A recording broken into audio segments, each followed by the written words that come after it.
திமுகவை திட்டுறது மட்டும் தானே வேலையா வச்சிருக்கேன். திமுகவுக்கு ஒன்றும் ஆதரவா நான் பேசல.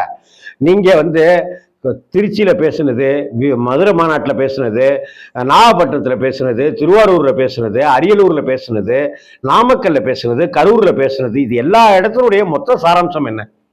திமுக ஆட்சியை வீட்டுக்கு அனுப்பணும், நீங்க ஆட்சிக்கு வரணும். தாவேக்காவா டிவேக்காவா?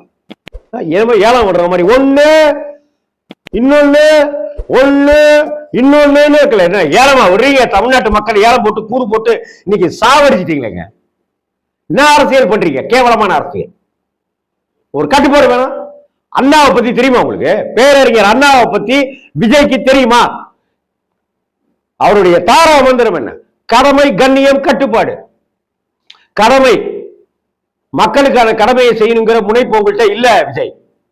கட்டுப்பாடு, உங்க தொண்டர்களை நீங்க கட்டுப்படுத்த, உங்க ரசிகர்களை நீங்க கட்டுப்படுத்த தவறுறீங்க ஒவ்வொரு இடத்துல.